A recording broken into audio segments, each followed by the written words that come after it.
Hello and welcome. We are live from New Delhi. You're watching DD India Live, India's voice to the world. I'm Abhishek Mahajan. Coming up in the next 30 minutes. Russia-Ukraine fight on multiple fronts as fierce battle continues in Kursk region. Zelensky says we are strengthening our positions. Venezuelans stage global protest, seek recognition of election victory. Protests led to at least 2,400 arrests and 23 deaths so far.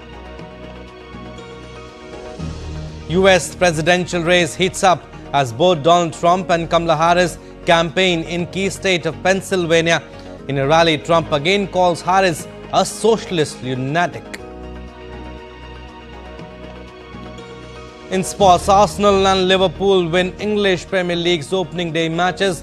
Joshua Zirkzee gives Manchester United reason for optimism in 24-25 season.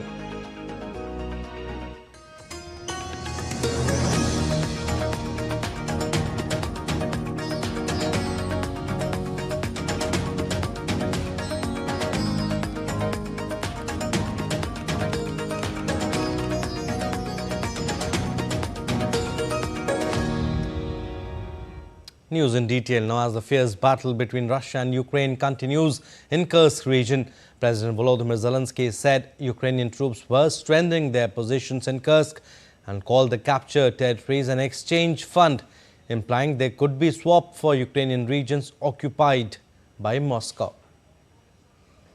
The operation is proceeding exactly as we planned. The bravery of Ukrainians is achieving great things. We are now strengthening our positions. The bridgehead of our presence is becoming stronger. Now in the second week, this is Ukraine's deepest incursion into Russia since Moscow launched its full-scale invasion more than 2 years ago. Ukraine's surprise cross-border operation has resulted in more than 1 lakh people fleeing to safety. Meanwhile, Zelensky renewed its calls for Ukraine's Western allies to allow long-range strikes on Russia. We are doing everything possible to provide our soldiers with the necessary weapons and reinforcements. In this context, it is crucial that our partners remove barriers that prevent us from weakening Russian positions in the way the course of the war demands. Long-range capabilities of our forces are the answers to the most important and strategic questions of this war.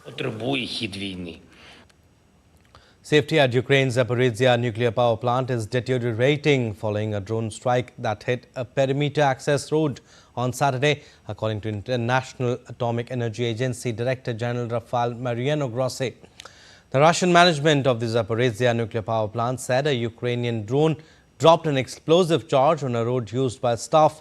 Russia has been in control of Zaporizhzhia site, largest nuclear power plant in Europe, since soon after it launched a full-scale invasion of Ukraine in February 2022. The plant is dormant as Moscow and Kiev have repeatedly accused each other of trying to sabotage its operations and endangering safety around the plant. Meanwhile, Russian President Vladimir Putin is traveling to Azerbaijan. This marks Putin's first trip to Caucasus nation since 2018 and occurs as Russia aims to reassert its role as a mediator between Azerbaijan and its adversary Armenia. DD India's Dasha Charnishova has more from Moscow.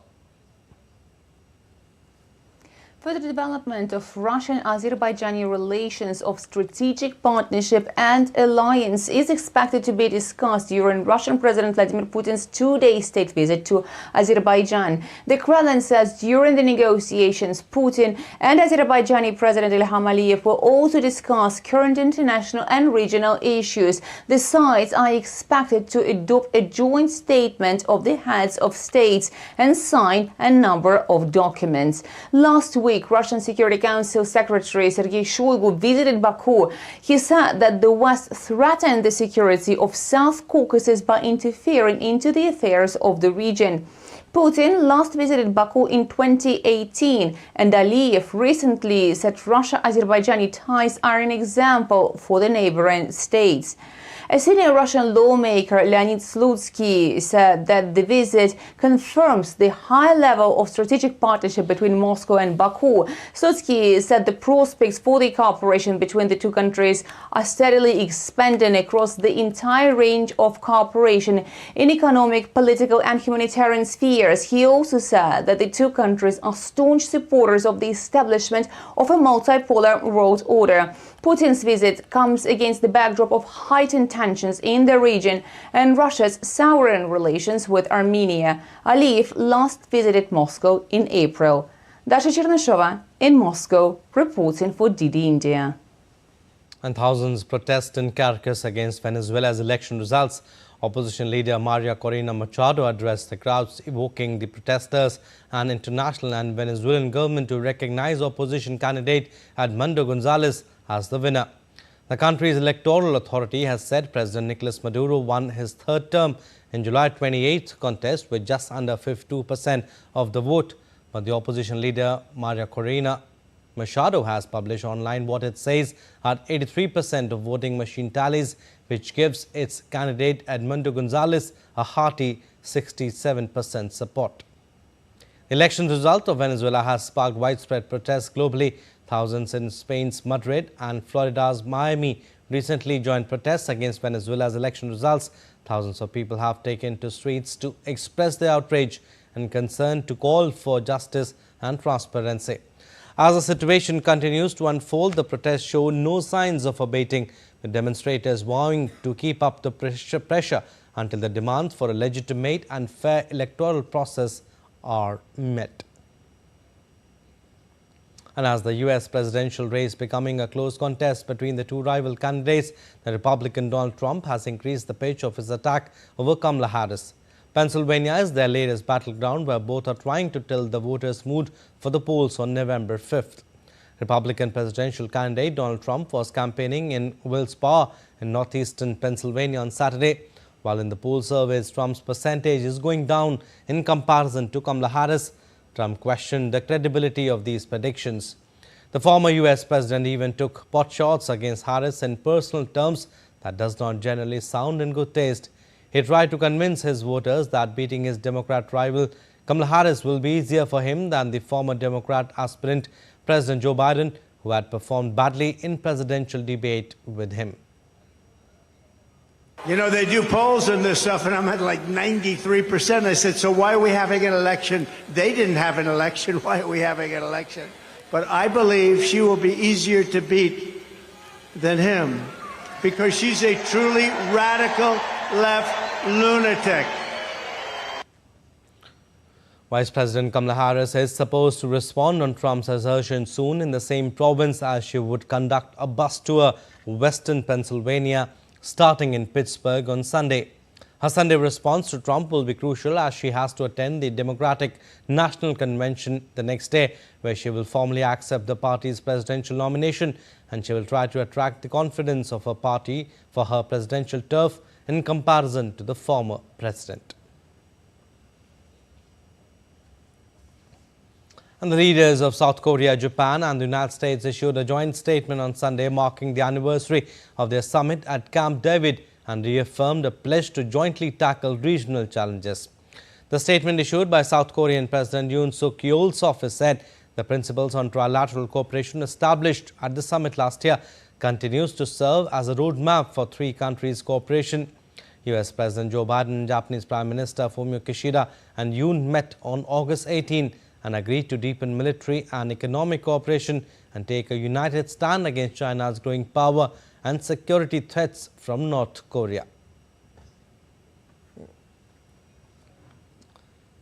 And mpox cases are on the rise globally, with the African Union Health Agency reporting 18,737 suspected or confirmed cases in Africa this year, including 1,200 in just 1 week. This week, the first case outside of Africa were recorded in Sweden and Pakistan. DD India's Isaac Lukondo reports. The nearly 19,000 mpox cases that have been reported this year include 3 strains of the virus. One strain, the new and more deadly clade 1b, has prompted the World Health Organization to declare an international health emergency. In 2022, mpox outbreaks occurred in over 70 countries that have never previously reported the disease. While vaccines and treatments helped control the virus in wealthy countries, doses remain scarce in Africa. This year, a potentially more infectious form of mpox was identified in a mining town in the Eastern Democratic Republic of Congo. Congo's cases have surged, and at least 13 African countries have reported new outbreaks. The WHO says it will soon release recommendations from its emergency committee and has called for increased vaccine production. The global health body describes mpox as a viral disease that spreads from animals to humans and through human-to-human contact, with symptoms including fever, muscle aches and large skin lesions. Isaac Lucando in Dar es Salaam, reporting for DD India. And media platform X closed its operation in Brazil due to censorship orders. Elon Musk-owned social media giant X on Saturday announced that it is shutting down its operations in Brazil with immediate effect in response to what the company described as a threat from Alexander de Moraes, a justice of Brazil's Supreme Court. Earlier this year, Moraes ordered X to block certain accounts as he investigates so-called digital militias that have been accused of spreading fake news and hate messages during the government of far-right former President Jair Bolsonaro. And Hurricane Ernesto knocked out power, downed trees and flooded parts of Bermuda on Saturday, but the British Island territory appeared to have escaped major injuries or property damage. The Category 1 storm unleashed powerful winds and whipped up 35-foot seas, leading to power loss for 71% of territory's 36,000 customers. The center of the storm is forecast to approach southeastern Newfoundland in Canada late on Monday. Maximum sustained winds blew at 75 miles per hour and were predicted to hold at that speed for another 48 hours, after which they should weaken, the U.S. Weather Service has said. And Alberta residents returned to the fire-ravaged town of Jasper after devastating wildfire which damaged 30% of the buildings in Jasper townsite for more than 3 weeks. The authorities advise that people with health conditions or those who are pregnant should avoid living in Jasper until local healthcare services are fully operational. Residents who choose to stay are advised to bring at least 3 days' worth of essential supplies such as food, drinkable water and medications. And tens of thousands of Berlin ravers recently took to the streets to celebrate the city's iconic techno culture.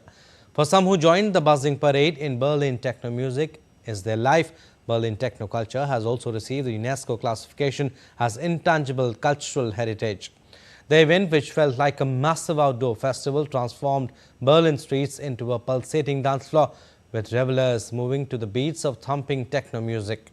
The parade was not just a celebration of music but also a demonstration of the enduring spirit of a subculture that has influenced the global music scene for decades.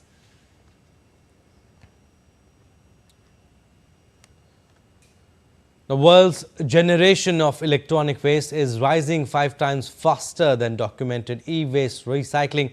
Our next report underlines that if countries could bring the e-waste collection and recycling rates to 60% by 2030, it could bring a remarkable change to the world. DD India's John Beaver has more from Bristol. E-waste is a growing problem. Globally, it's estimated the amount produced annually has almost doubled since 2010. This factory in Wales, run by the Royal Mint, has a unique way of dealing with printed circuit boards. Any gold is extracted by a new chemical process that works at room temperature. That makes the process both energy efficient and cost effective. Refurbishment and reuse of existing technology is one way of reducing the amount of e-waste produced. But talking at a parliamentary hearing, those who sell refurbished products like smartphones claim there are deliberate barriers being created. Some original producers are now putting out software updates that, unless it's a genuine part from that producer, you're receiving an error message to say that this has got a non-compatible part. The compatible original part is extremely expensive. It makes repair completely difficult and prohibitive and no longer attractive for the customer.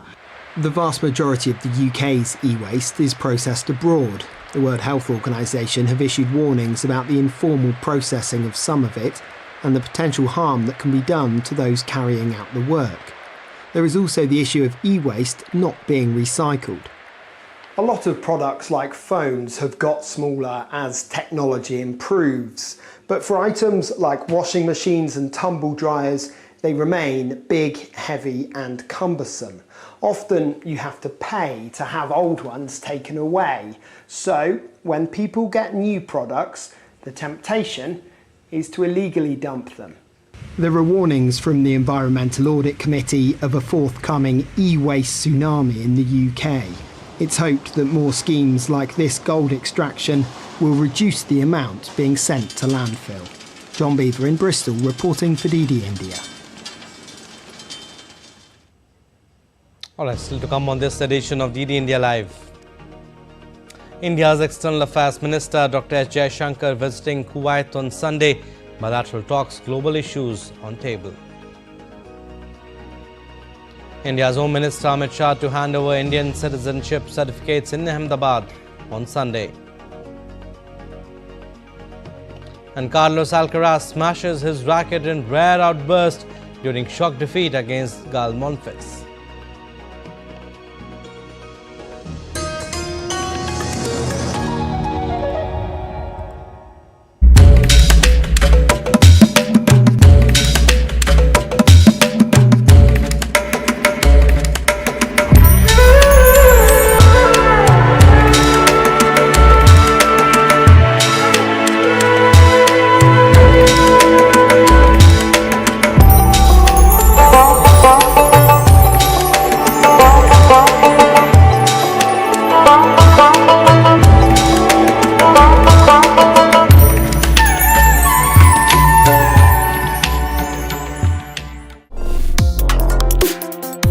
Complex issues.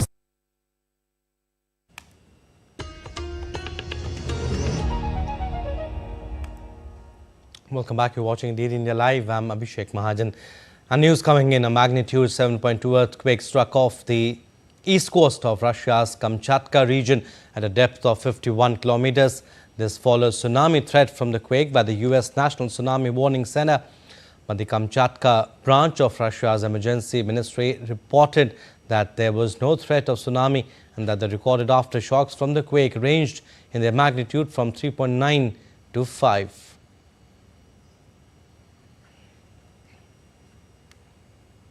India's Prime Minister Narendra Modi addressed a third edition of Voice of Global South Summit on Saturday. Over 120 countries from developing world participated in the deliberations. The summit that took place virtually explored the convergences of these nations over issues of common interest such as food, health and energy security. PM Modi called for unity among the member nations and expanded India's development role in the region with the proposal for Global Development Compact. Here's more. India hosted the third Voice of the Global South Summit on Saturday. The forum envisages bringing together countries of the Global South to share their perspectives and priorities on a common platform. The theme of the summit was An Empowered Global South for a Sustainable Future. Addressing the summit, Prime Minister Narendra Modi expressed concern about the current global atmosphere of uncertainty and challenges. चारों ओर अनिश्चितता का माहौल है। हम climate change की चुनौतियों का सामना तो कर ही रहे हैं और अब हेल्थ सिक्योरिटी, फूड सिक्योरिटी और एनर्जी सिक्योरिटी की चिंताएं भी है।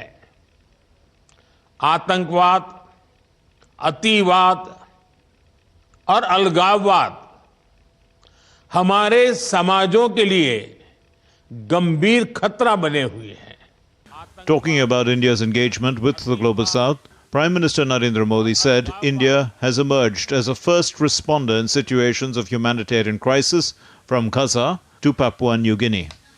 मानवीय संकट के समय भारत एक फर्स्ट रिस्पॉन्डर की तरह अपने मित्र देशों की सहायता कर रहा है। चाहे पापुआ न्यू गिनी में ज्वालामुखी फटने की घटना हो या कीनिया में बाढ़ की घटना, हमने गाजा और यूक्रेन जैसे कॉन्फ्लिक्ट क्षेत्रों में भी मानवीय सहायता प्रदान की है। In his closing remarks, Prime Minister Modi proposed a comprehensive global development compact that will assist partner countries in the Global South in achieving balanced and inclusive growth using India's experience in development journey. Bharat की ओर से एक व्यापक global development compact का प्रस्ताव रखना चाहता हूं। इस कॉम्पैक्ट की नींव भारत की विकास यात्रा और विकास साझेदारी के अनुभवों पर आधारित होगी। यह कॉम्पैक्ट ग्लोबल साउथ के देशों द्वारा स्वयं निर्धारित की गई विकास प्राथमिकताओं से प्रेरित होगा। PM Modi gave clarion call for unity among countries of the Global South. He called for closer cooperation in the domain of trade for development, capacity building for sustainable development, technology sharing, concessional finance among nations of the Global South. India has pledged $25 million for the Social Impact Fund. The Prime Minister said the upcoming Summit of the Future would be an important milestone to bridge the gap between Global North and South. With inputs from Amritpal Singh, Shubhendu Ghosh's report for DD India.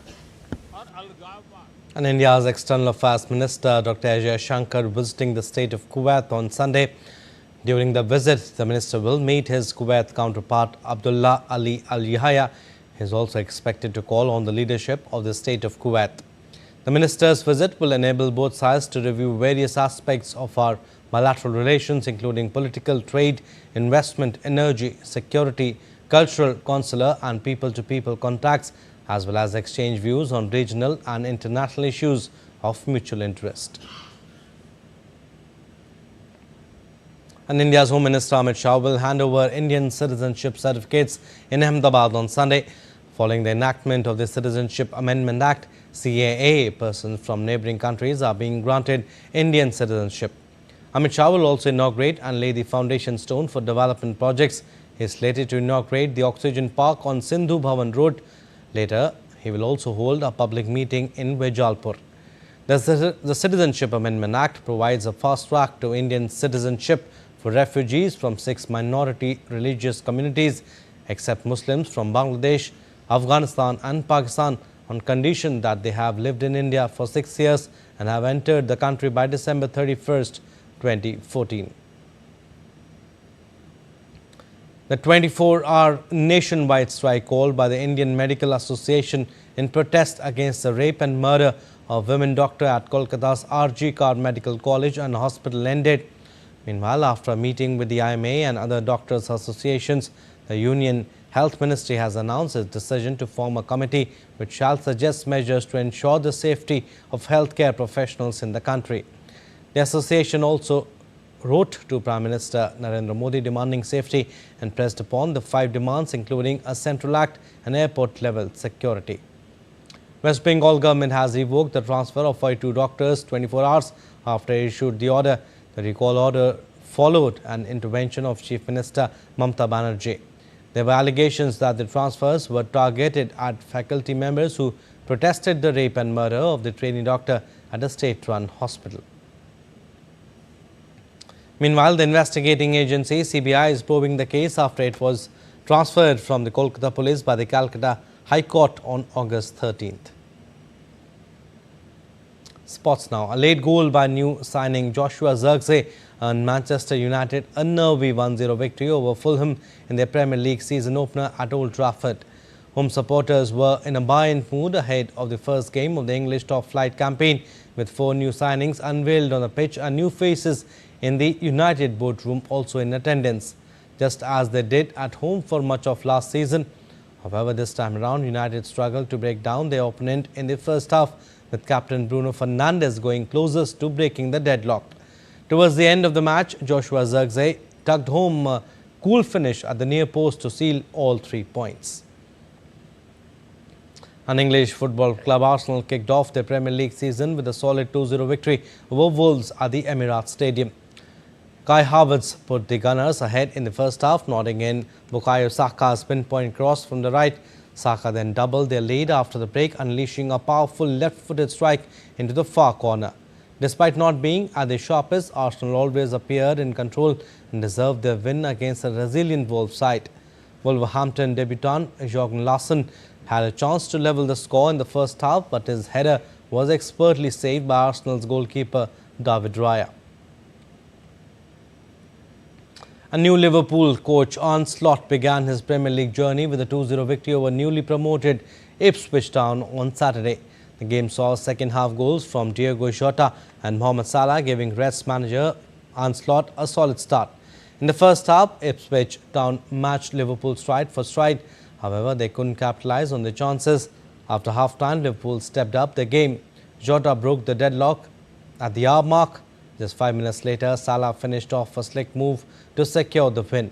Although Liverpool had several more chances, 2 goals were enough to see them through a challenging opener.